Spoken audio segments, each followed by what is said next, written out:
The transport ship landed on Karath Prime just as the twin suns began to set. Hannah Cole stepped off the ramp and felt the heavy, wet air hit her face like a warm blanket. She had read about the climate in her briefing documents, but reading about it and feeling it were two very different things.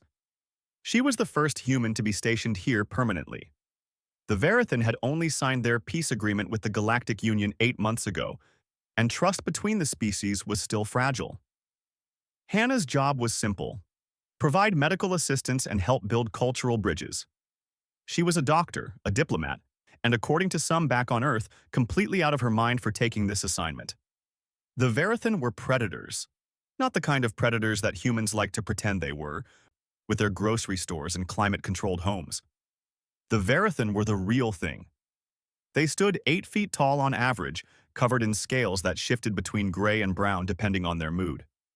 Their faces were somewhere between a cat and a lizard, with forward-facing eyes that could track movement in complete darkness. Their claws could cut through metal. Their teeth were made for tearing, and Hannah was supposed to live among them. A Verithan official met her at the landing pad. His name was Goran, and he served as the outpost's administrative coordinator. He looked at Hannah the way a person might look at a small insect that had wandered into their home. Not with hostility exactly, but with a kind of puzzled indifference. "You are the human doctor," Goran said. His voice was deep and rough, like stones grinding together. "I am," Hannah replied. She kept her voice calm and steady. The briefings had been very clear about this. Never show fear, never show aggression, and for the love of everything holy, never smile with teeth showing. Goran led her through the outpost. It was built into the side of a mountain, with corridors carved from dark stone and lit by glowing panels set into the walls. Everything was too big for her. The doorways were designed for beings much taller than her 5'6" frame. The steps were spaced for longer legs. Even the air vents were positioned higher than she could reach. She would adapt. She always did. Her quarters were in the Eastern Medical Wing, a small room that had clearly been modified for human use. The bed was the right size. The temperature controls had been adjusted. Someone had even installed a human-standard shower unit. "You will remain in this area unless escorted," Goran told her. "The warriors do not wish to be disturbed by your presence." Hannah nodded. She understood. She was an outsider, a strange creature from a strange world. It would take time to earn their acceptance. The first few weeks passed slowly. Hannah spent most of her time organizing her medical supplies, studying Verithan anatomy from the files she had brought, and trying not to feel completely isolated. The adult Verithan avoided her. When she walked the corridors, they would step aside and wait for her to pass, watching her with those golden eyes that never seemed to blink. She ate alone. She worked alone. She slept alone. But she was not as alone as she thought. It started with sounds. Soft clicks and scratches outside her door. The whisper of claws on stone. Hannah would look up from her work and see nothing, but she knew something was there. The first time she actually saw them, she almost screamed. 3 Verithan cubs were crouched in her doorway, staring at her with huge, curious eyes. They were small by Verithan standards, which meant they were still about the size of large dogs. Their scales were softer than the adults, more flexible, with a slight shimmer to them. Their claws were already fully developed, long and curved and sharp enough to do serious damage. Hannah froze. The cubs froze. For a long moment, nobody moved. Then one of the cubs sneezed, and they all fled down the corridor so fast that Hannah barely saw them go. She sat very still for a long time after that, her heart pounding in her chest. The cubs came back the next day, and the day after that. They never entered her room, but they watched from the doorway, their ears twitching and their tails curling behind them. Hannah pretended not to notice them. The cultural briefings had warned her about this. Direct acknowledgement could be seen as a challenge, or worse, an invitation to prove dominance. So she went about her work, organizing supplies and running diagnostics, while 3 small predators watched her every move. The largest of the 3 was a male. His scales were darker than the others, and he carried himself with a kind of aggressive confidence that reminded Hannah of teenage boys back on Earth. The smallest was a female, lighter in color, with ears that seemed too big for her head. The third was quiet, always hanging back, always watching with an intensity that was almost unsettling. Hannah learned their names by accident. She overheard an adult Verithan calling for them one evening, her voice sharp with irritation. Torek, Kess, Shen. The cubs scrambled away from Hannah's doorway and disappeared into the depths of the outpost. Days turned into weeks. The cubs became bolder. They crept closer to her door, peering around the frame with obvious curiosity. Hannah continued to pretend she did not see them, even when Kess, the smallest one, made soft chirping sounds that might have been questions. Then came the day that changed everything. It was late afternoon, and the air was particularly humid. Hannah had been working for hours, cataloging medical samples that had arrived on the latest supply ship. Her hair was bothering her. It kept falling into her face, sticking to her neck, getting in the way. Without thinking about it, she reached up and gathered her hair in her hands. She twisted it into a simple knot and secured it with the elastic band she always kept around her wrist. It was such a simple thing, such a small, ordinary thing.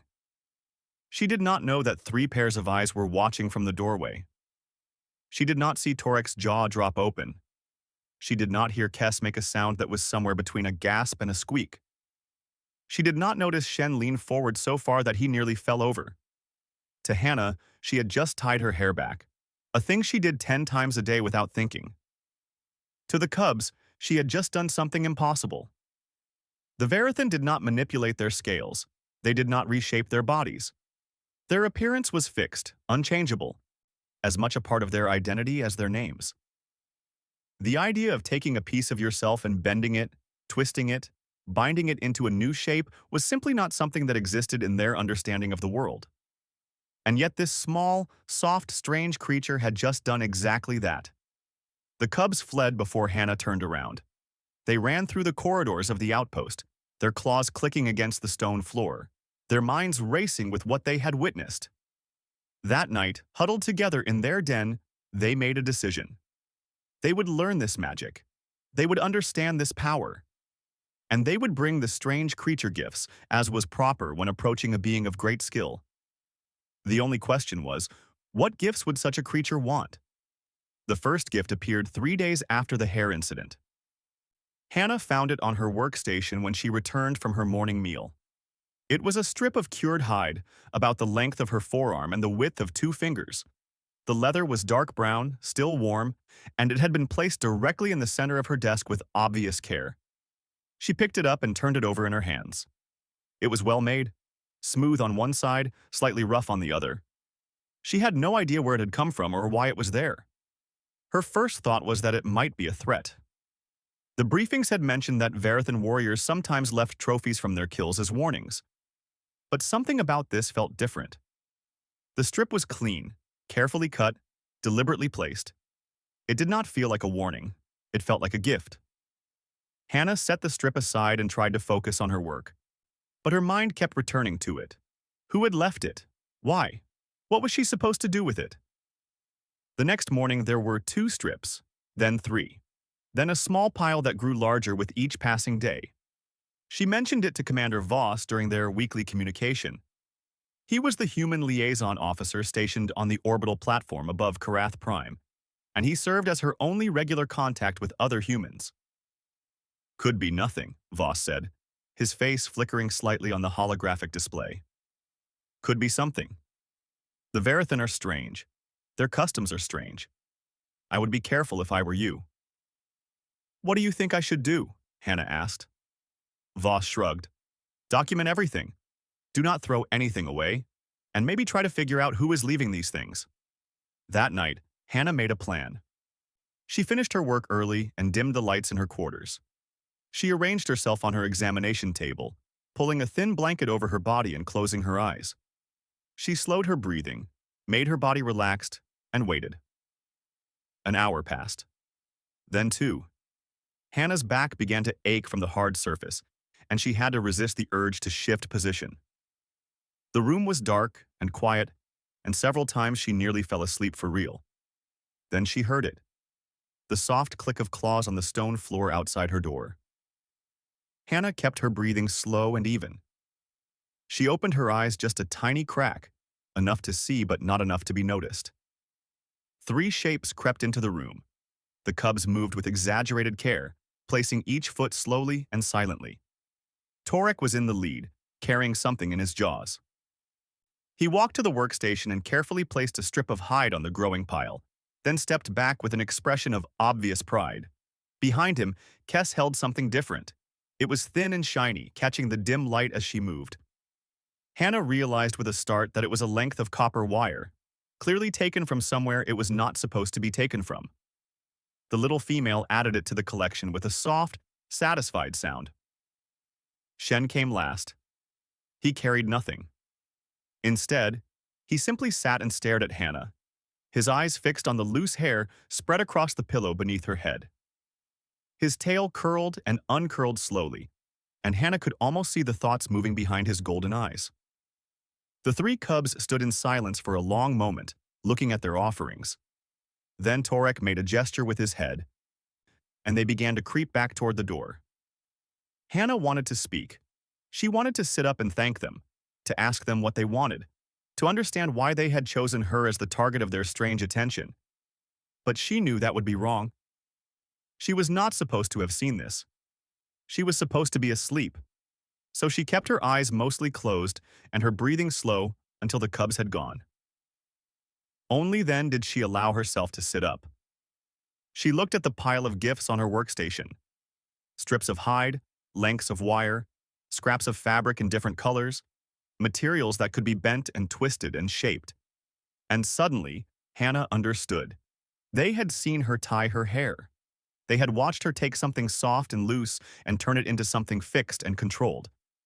And now they were bringing her materials, hoping to see her do it again. They wanted to learn. Hannah laughed. It started as a small sound and grew until tears were running down her face. She laughed until her stomach hurt, until she had to sit down on the floor because her legs would not hold her. All this time, she had thought she was alone. She had thought the Verithan had no interest in her, that she was just a strange creature to be tolerated until her assignment ended. But three small predators had looked at her and seen something worth understanding. The next morning, Hannah made a decision. She would teach them. It took her 3 days to figure out how to do it without breaking any cultural rules. She could not approach the cubs directly. She could not invite them to interact with her. Any sign of aggression or dominance would destroy whatever fragile connection they had built. But she could be present. She could be available. She could leave the door open and wait. On the 4th day, she moved her workstation closer to the door. She sat where she could be easily seen from the corridor. She spread out the gifts the cubs had brought, arranging them in neat rows on the surface of her desk. Then she reached up and began to play with her hair. She twisted it slowly, deliberately, making sure each motion was visible. She braided it loosely, then undid the braid. She gathered it into a knot, then let it fall. She repeated these actions again and again, never looking directly at the doorway. She knew they were watching. She could hear the soft sounds of their breathing, could feel the weight of their attention. But she did not look up. She did not acknowledge them. On the 2nd day of this, Kess took a step into the room. It was a single step, nothing more. The little female froze immediately afterward, her body pressed low to the ground, her ears flat against her skull. She watched Hannah with wide, uncertain eyes. Hannah did not look at her. She simply picked up a strip of leather and began to braid it, her fingers moving in the same pattern she used on her hair. Kess made a soft sound. It might have been a question. Hannah continued her work. She finished the braid, tied off the end with a piece of wire, and set it down on the desk. Then she picked up another strip and started again. On the 3rd day, all 3 cubs were inside the room. They still kept their distance. They crouched near the door, ready to flee at the first sign of danger. But they watched every movement of Hannah's hands with absolute focus. Hannah knew she was walking a dangerous path. Verithan society had strict rules about who could interact with cubs and under what circumstances. If she pushed too hard, if she moved too fast, she could destroy everything.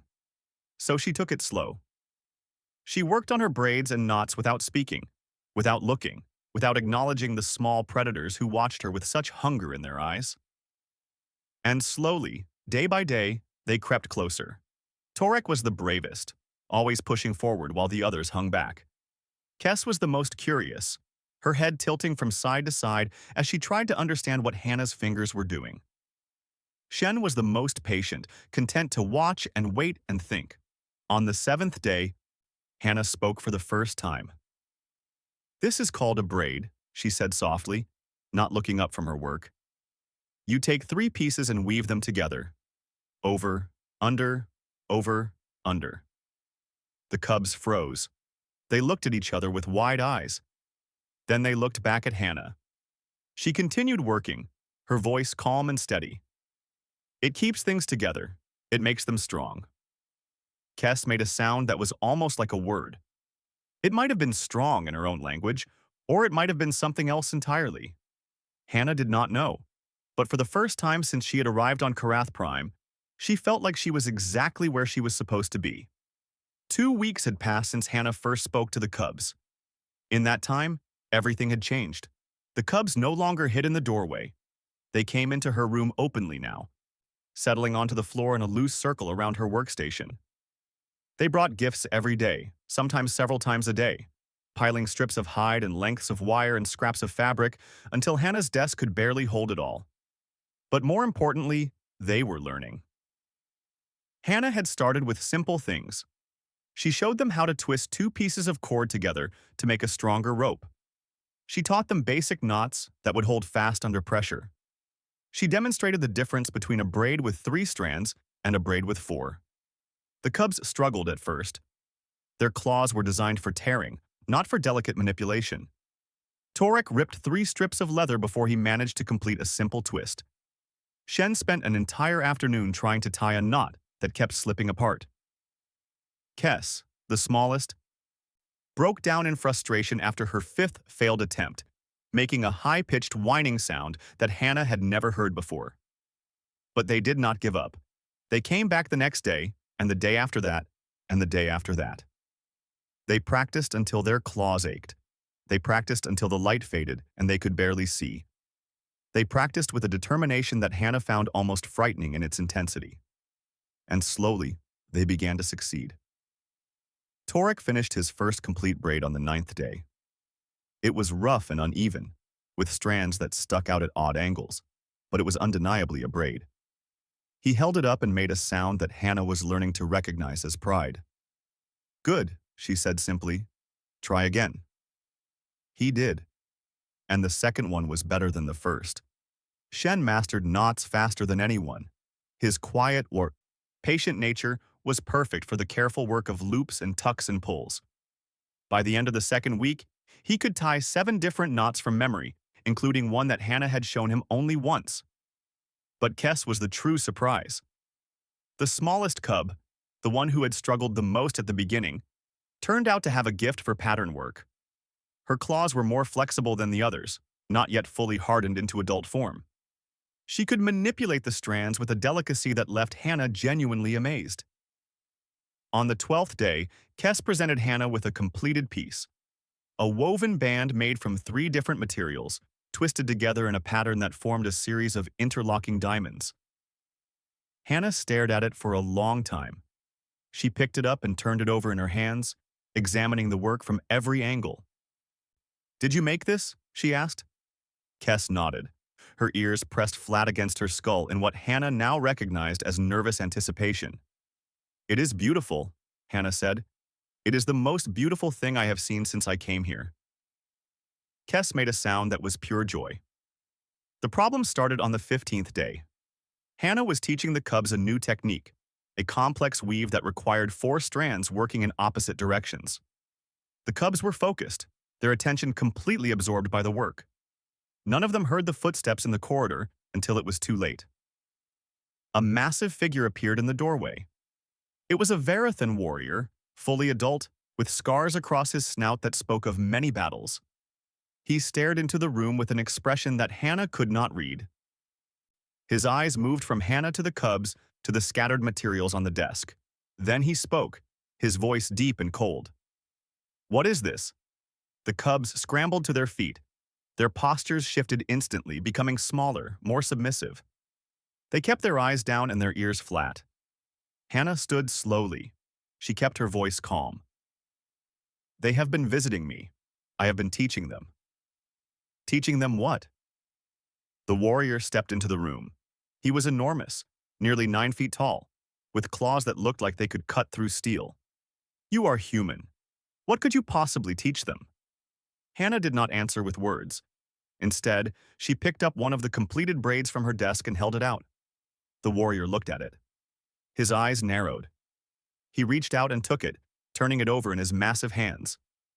For a long moment, nobody spoke. Then the warrior dropped the braid on the floor and turned to the cubs. You will come with me. Now. The cubs obeyed instantly. They filed out of the room without looking back, their heads down and their tails dragging behind them. Hannah wanted to call out, wanted to say something, but she knew that would only make things worse. The warrior paused at the door.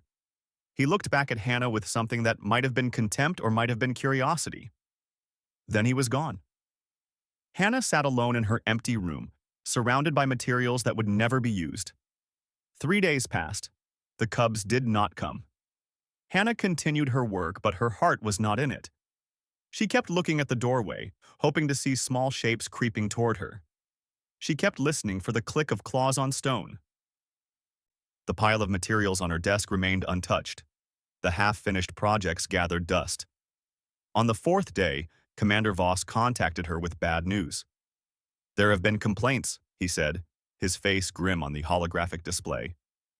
The warrior who found you with the cubs is named Garrick. He has reported your actions to the Outpost Council. Hannah felt her stomach drop. What kind of complaints? He is claiming that you have been corrupting the young, teaching them inappropriate skills, undermining their proper development. Voss paused. There will be a hearing. You will be expected to explain yourself. When? Tomorrow? Hannah spent the night preparing. She gathered examples of the cubs' work. She wrote out explanations of what she had been teaching and why. She practiced her arguments until she could deliver them without hesitation. But she knew, deep down, that none of it might matter. The Verithan valued tradition above almost everything else. And what she had been doing was not traditional. The hearing was held in the main council chamber, a vast room carved from black stone. 12 Verithan elders sat in a curved row, their eyes fixed on Hannah as she entered. The warrior Garrick stood to one side, his arms crossed over his chest. And in the back of the room, barely visible in the shadows, Hannah saw 3 small figures. The cubs had come. An elder spoke, her voice like dry leaves rustling. Human, you are accused of improper contact with our young. What do you say? Hannah stepped forward. She kept her voice steady. I say that I have done nothing harmful.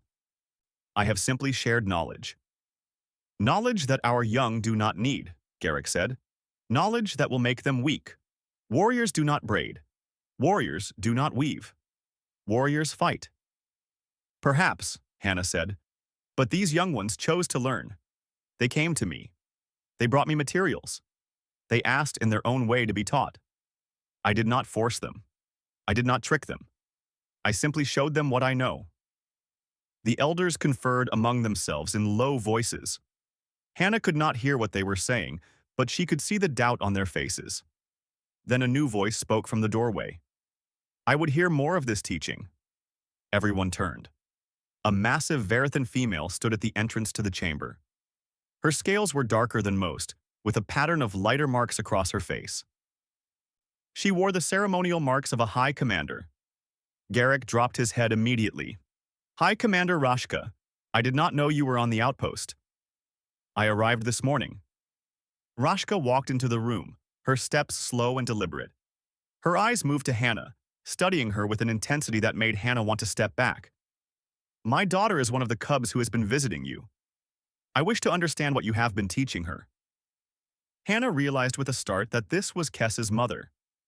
I have been teaching her to braid, Hannah said, to weave, to create things with her hands. Rashka's expression did not change. Show me. It was not a request. It was a command. Hannah took a deep breath. She picked up a strip of leather from the pile she had brought, and she began to work. The room was completely silent as her fingers moved. The elders watched. Garrick watched. The cubs in the shadows watched, and Rashka watched most intently of all. When Hannah finished, she held up a simple braid. It was nothing special, just a demonstration of basic technique. But she offered it to Rashka with steady hands. The High Commander took it. She examined it carefully, running her claws along its length.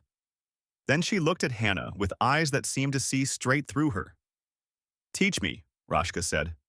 Hannah blinked. "What?" "I said teach me. If my daughter finds value in this, I would understand why." Hannah looked at the elders, who seemed just as surprised as she was. She looked at Garrick, whose face had gone blank with shock. She looked at the cubs in the shadows, and she saw Kess's ears lift with hope. "All right," Hannah said. "I will teach you." And she did. The council chamber had never seen anything like it. High Commander Rashka, veteran of 3 territorial wars, holder of 17 ceremonial scars, sat on the floor with her legs crossed and a strip of leather in her massive claws. Her brow was furrowed in concentration. Her tail twitched with frustration every time the strands slipped from her grip. Hannah sat across from her, patient and calm. She had been teaching for 3 hours now, and Rashka had destroyed 11 pieces of material in failed attempts. But the High Commander refused to give up. "The strands keep sliding," Rashka said, her voice a low growl. "My claws are not made for this." "Neither were theirs at first," Hannah said, nodding toward the 3 cubs who watched from the corner. "But they learned. You can learn too." Rashka looked at her daughter. Kess was sitting very still, her eyes wide, clearly unable to believe what she was seeing. Her mother, the fierce warrior, was struggling with something that Kess herself had mastered weeks ago. "Show me again," Rashka said. It was not quite a request, but it was closer than anything she had said before. Hannah demonstrated the motion once more, her fingers moving slowly so every step could be seen. "Hold the first strand here, cross the second over it. Then the third goes under, over, under, over, under. The pattern is always the same." Rashka tried again. This time, the strands stayed in place. She completed one full sequence, then another, then a third. The braid was uneven, barely holding together, but it was recognizable. The High Commander stared at it for a long moment. Then she made a sound that Hannah had never heard from a Verithan before. It was soft, almost gentle. "I made this," Rashka said. "With my own hands, I made this thing." "Yes," Hannah said. "You did." The elders watching from their seats exchanged glances. Garrick, still standing at the side of the room, looked like he had swallowed something unpleasant. But no one spoke.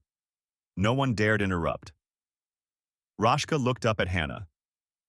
"In my life, I have killed many enemies. I have won many battles. I have earned my place through blood and strength." She held up the crude braid. "But I have never created anything. Not once. Everything I have, I took from others." Hannah did not know what to say. She waited. "My daughter came home speaking of patterns and shapes and things she had made," Rashka continued. "I did not understand. I thought you were filling her head with weakness, with softness, with things that would make her vulnerable." "And now?" Hannah asked quietly. Rashka's eyes moved to Kess. The little female was pressed against the wall, her body tense, waiting for her mother's judgment. "Now I think I was wrong," Rashka said. The words fell into the silence like stones into still water. The elders shifted in their seats. Even Garrick's expression changed, though Hannah could not tell to what. Rashka stood. She was enormous, towering over Hannah, blocking out the light from the chamber's high windows. But when she spoke, her voice was not threatening. "I will not stop my daughter from learning," she said, "and I will not let others stop her either." She looked at the elders, her gaze sharp and challenging. "Is this acceptable?" The eldest of the council members, a female with gray-white scales and milky eyes, spoke slowly. "High Commander, the traditions are clear. Cubs of the warrior caste train for combat. They do not engage in the work of other castes. The traditions also say that each Verithan must find their own path to strength. Rashka replied. I have watched my daughter work. There is strength in what she does. It is different from my strength, but it is real. She held up the braid she had made, the poor, uneven thing that was barely holding together. I, Rashka, High Commander of the Southern Territory, state before this council that I see value in this work. I state that it does not weaken our young but teaches them something new. And I state that the human Hannah Cole has my protection in this matter. The chamber fell silent. Hannah realized she was holding her breath. The eldest council member looked at her colleagues. They spoke among themselves in low voices, their words too quiet for Hannah to hear. Finally, the elder turned back to Rashka. The council will allow this to continue, she said. For now. But we will watch. And if we see any sign that this work weakens our young, we will end it. Rashka dipped her head. That is fair, she turned to Hannah. It seems you have won, human, at least for today. Hannah let out her breath. Thank you. Do not thank me yet. Rashka's eyes glittered. I expect you to continue teaching my daughter, and I expect her to excel. Hannah looked at Kess. The little female's ears were standing straight up, her whole body vibrating with joy. Behind her, Torek and Shen were grinning in the Verithan way, their lips pulled back to show the gaps between their teeth. I will do my best, Hannah said. The days that followed were the busiest of Hannah's life. Word spread quickly through the outpost. The High Commander herself had learned from the human. The High Commander herself had supported this strange new practice. Suddenly, Hannah found herself with more students than she could handle. Cubs came from every part of the outpost. Some were from warrior families, their parents cautiously allowing them to try this new thing. Others were from lower castes, drawn by the possibility of learning something usually forbidden to them. All of them wanted to know what Hannah could teach. She set up a schedule. Morning sessions for beginners, afternoon sessions for those who had already learned the basics. She recruited Torek, Kess, and Shen as assistants, letting them teach the simpler techniques while she focused on the more complex work. The pile of materials on her desk grew into a mountain. Strips of leather, lengths of wire, scraps of fabric, and stranger things. Woven plant fibers, dried animal sinew, even thin sheets of metal that could be cut into strips and braided together. And the things they made grew more complex too. Torek developed a technique for weaving leather so tightly that it became almost as strong as metal. He made straps and bands that could hold heavy loads, containers that could carry water without leaking, covers that could protect wounds better than anything Hannah had brought from Earth. Shen became the master of knots. He created new designs that no one had ever seen before, knots that could be tied with one hand, knots that tightened under pressure, knots that released with a single pull. Other cubs came to him with problems, and he would sit quietly for a while, thinking, and then show them exactly what they needed. And Kess became an artist. Her woven pieces were beautiful in ways that Hannah could not fully explain. She used color and pattern and texture to create things that served no practical purpose but which everyone wanted to look at. She made decorations for walls, bands for arms and legs, even tiny sculptures that she gave as gifts to her favorite students. Rashka visited often. She would stand in the doorway watching, her expression unreadable. Sometimes she would ask Hannah to show her something new. Sometimes she would simply observe. One evening, after the other students had left, Rashka approached Hannah with a question. Why did you share this with us? Hannah thought carefully before answering. Because I saw something in your children that reminded me of myself. When I was young, I was curious about everything. I wanted to learn everything. But there were always rules about what I was allowed to study, what I was allowed to do. And someone broke those rules for you? My grandmother. Hannah smiled at the memory. She taught me to braid when I was 5 years old. She said that everyone should know how to make something with their hands, that it connects us to who we are. Rashka was silent for a moment. Then she reached into a pouch at her side and pulled out something small and shiny. It was a woven band, made from strips of copper wire twisted together in an intricate pattern. Kess made this for me, Rashka said. She gave it to me this morning. Hannah looked at the band. The work was excellent, even by Kess's high standards. The pattern was complex, beautiful, clearly the result of many hours of careful effort. "It is wonderful," Hannah said. "Yes." Rashka looked at the band for a long moment. Then she did something that surprised Hannah more than anything that had come before. She slipped the band onto her arm. "I will wear this," Rashka said, "so that everyone knows what my daughter can do, so that everyone sees what she has created." Hannah felt tears prick at her eyes. "She will be so happy." Perhaps. Rashka's expression softened just for a moment. But more importantly, she will know that her mother is proud of her. And that is worth more than any braid or band or weaving could ever be. The High Commander left without another word, the copper band glinting on her arm as she walked into the night. Hannah sat alone in her room, surrounded by the tools of her teaching. And for the first time since she had arrived on Kareth Prime, she felt like she was truly home. 5 years had passed since Hannah Cole first stepped off the transport ship on Kareth Prime. The outpost had changed in ways she could never have predicted. The Eastern Medical Wing, once her lonely home, had been expanded to include 3 new buildings. One was a full hospital, staffed by both human and Verithan doctors. Another was a cultural exchange center, where species from across the Galactic Union came to learn about Verithan society. The third was the workshop. It had started small, just a single room where Hannah taught her growing number of students. But as the years passed and the demand increased, it had grown into something much larger. Now it occupied an entire building, with separate areas for different types of work. Leather, fiber, metal, and materials that had been invented specifically for this new art.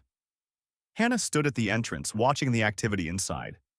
Dozens of Verithan worked at long tables, their claws moving with practiced skill over their materials. Some were young, barely older than cubs.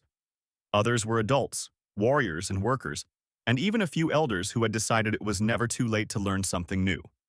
At the center of it all, directing the work, was Kess. She was not a cub anymore. She had grown into a young adult, tall and strong, with her mother's sharp eyes and her father's patient nature. The certification marks on her scales showed that she had passed every test required for mastery of the textile arts. She was the first Verithan in history to hold such a rank. Hannah watched her former student move through the workshop, stopping to offer advice here, to correct a technique there, to praise a particularly good piece of work. Kess was a natural teacher, better in many ways than Hannah herself.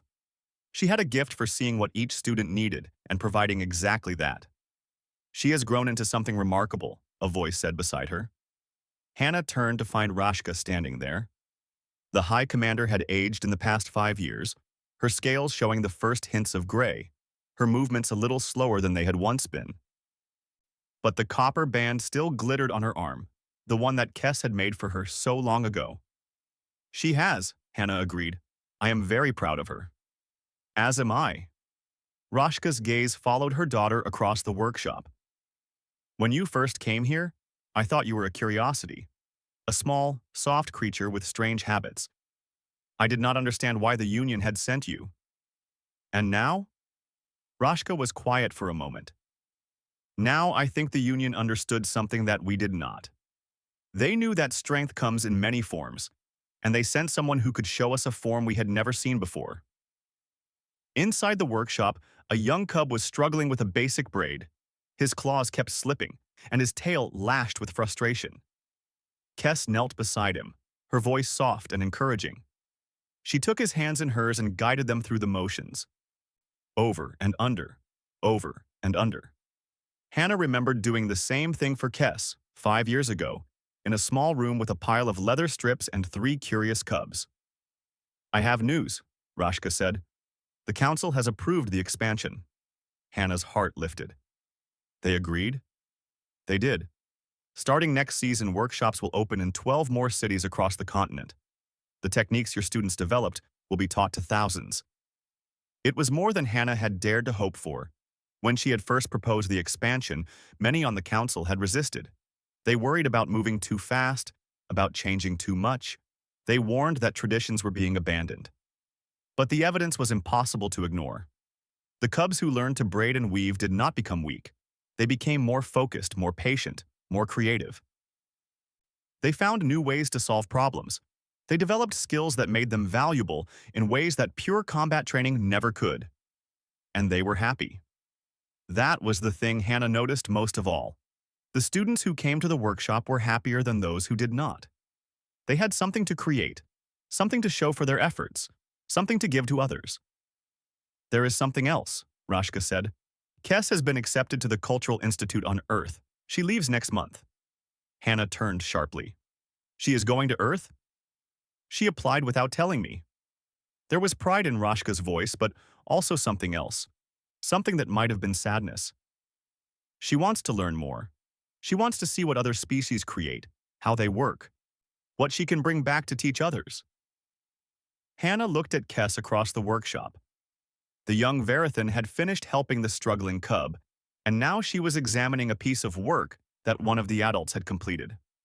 Her expression was focused, serious, the same look she had worn as a curious cub peering around the doorway of Hannah's room. She will do well, Hannah said softly. I know. Rashka placed a massive hand on Hannah's shoulder. It was a gesture that would have terrified her 5 years ago. Now it felt like what it was, a touch between friends. But she will miss you, and she asked me to bring you to see her before she leaves. They walked into the workshop together. Kes looked up at their approach, and her face broke into the Verithan expression of joy that Hannah had come to know so well. Teacher, Kes said. Her standard Galactic was perfect now, with only the faintest trace of accent. I am glad you came. Your mother told me the news. Hannah reached up and touched Kes's arm, a gesture that had become their way of greeting. I am so proud of you. I would not be going if not for you. Kes reached into a pouch at her side and pulled out something small. I made this for you, so you will not forget me while I am gone. She held out a woven band. It was made from Verithan hide, synthetic cord, and copper wire, braided together in a pattern of impossible complexity. The colors shifted and flowed, forming shapes that seemed to move even when the band was still. Hannah took it with trembling hands. Kes, this is beautiful.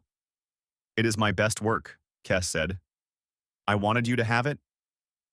Hannah looked at the band for a long moment.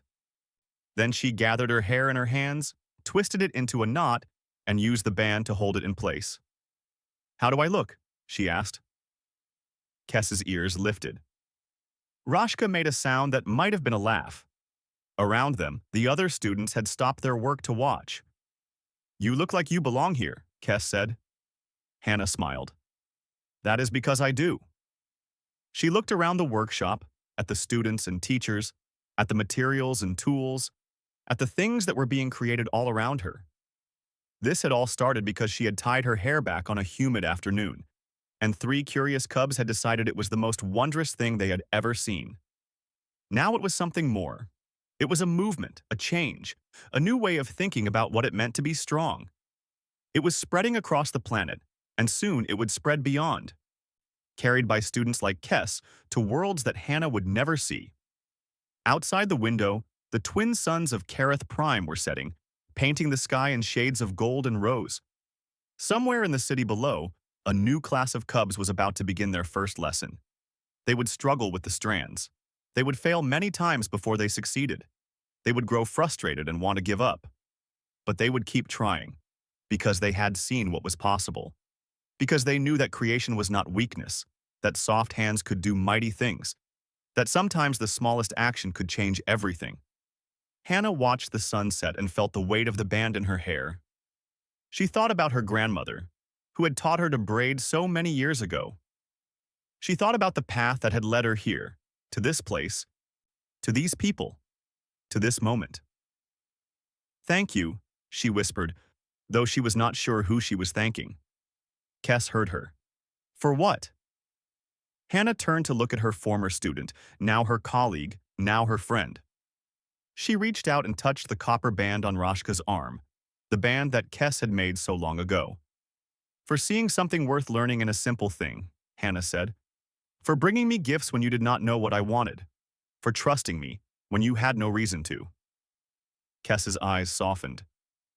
You gave us something we did not know we needed. How could we not trust you? They stood together in the fading light, teacher and student, human and Verithan, watching the world they had helped create take shape around them. And Hannah knew, with a certainty that went deeper than words, that this was only the beginning. There would be more students, more workshops, more worlds reached by this simple idea that everyone deserved the chance to make something beautiful. And it had all started because 3 predator cubs saw her tie her hair and decided it was magic worth learning. The end.